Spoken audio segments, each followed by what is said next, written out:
Hey guys, Randy Potato here with a guide to the new Act 3 boss, Focused Fault, in the latest Darkest Dungeon 2 update patch, Obsession's Gaze.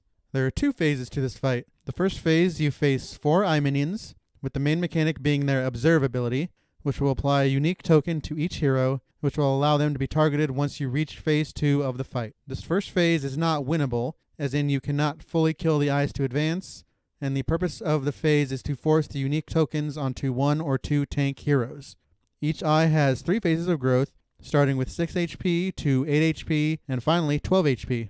The eyes grow whenever they attack, and once all 3 eyes reach full size, phase 2 of the fight begins. It's important to note that the eyes can skip growth stages and go from baby to full grown in one attack. If you reduce an eye's HP to 0, they will degrowth 1 stage. If zeroed on the first stage, they die for a turn, and the observe token they planted will disappear. This is how you rearrange the observe tokens. You can check which hero is being observed by which eye by either matching the unique symbol or actually hovering the observe token on your hero. At the start of the fight, the eyes will try to mark all your heroes. Dodge can avoid the mark, although the eye will continue to observe each turn until it connects. Taunt is the primary way to force eyes to observe a certain target without relying on RNG. The eyes themselves do average damage and stress, scaling as they grow, so having ways to counteract this is crucial, as this fight could last many rounds trying to force the tokens onto the correct hero. It is, however, crucial that you finish this first phase with all the observe tokens on 1 or 2 tanks, and no observe tokens on your critical damage dealers. This makes having a diverse skill set that can consistently reach all 4 enemy ranks crucial. Let's move on to the actual boss, Phase 2, the Focused Fault. This boss has 250 HP, above average resist profile, and no death blow resist. It has only 3 different skills and 2 actions per round. Its main attack, Limerence, can only target heroes with the observe token on them. It will always hit observed targets, regardless of taunt or stealth. This attack also ignores blind, although it can be dodged.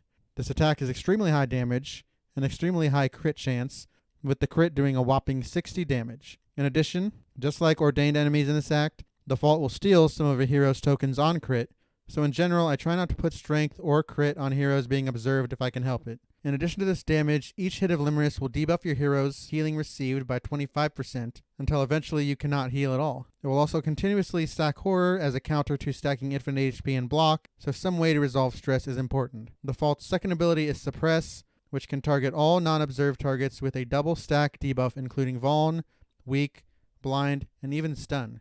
The Fault's final move is called Behold, which it uses once all heroes with observed tokens are killed, to apply new observed tokens to the remaining heroes. This phase is essentially a pure DPS race that's decided almost entirely by your in and phase 1 setup. All 3 tank classes have their use in this fight, but my preference is Man-at-Arms, utilizing either the Vanguard or Bulwark paths. Vanguard is the better overall path for getting through the rest of the run, and has more max health. Bulwark Man-at-Arms is slightly superior for this specific fight, since the taunt tokens on Stand Fast make it easier to get observed tokens in phase 1 without accidentally killing the eyes with Retribution. Stand Fast Plus is the most important ability here, continuously generating Block Plus tokens to almost entirely nullify the eye's attacks. Bolster Plus also generates a Block Plus in addition to removing stress to stave off a meltdown.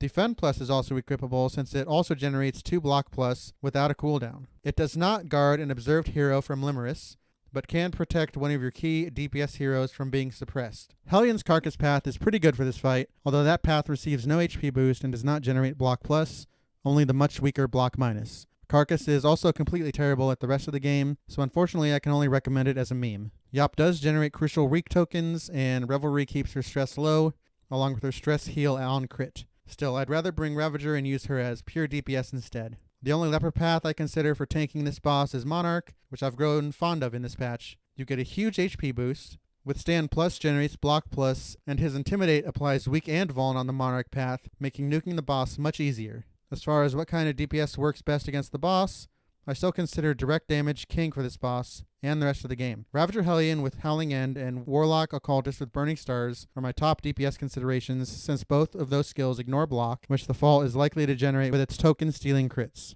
The fact that the Fault generates block also gives a boost to dot-based DPS, but with 4 to resist across the board, you're going to want to run either dot application paths like Alchemist or Arsonist, or pick up some application trinkets. With 2 actions around, dots are relatively strong, and since the boss doesn't have a death blow, a skill such as Cause of Death can instantly convert dots to direct damage is actually quite strong here. Let's move on to item prioritization. There are a couple of high priority combo items I always want to hoard for the final boss. Healing salves are still extremely strong even with the healing debuff, just in keeping your tanks off death's door for a turn or topping them up in phase 1.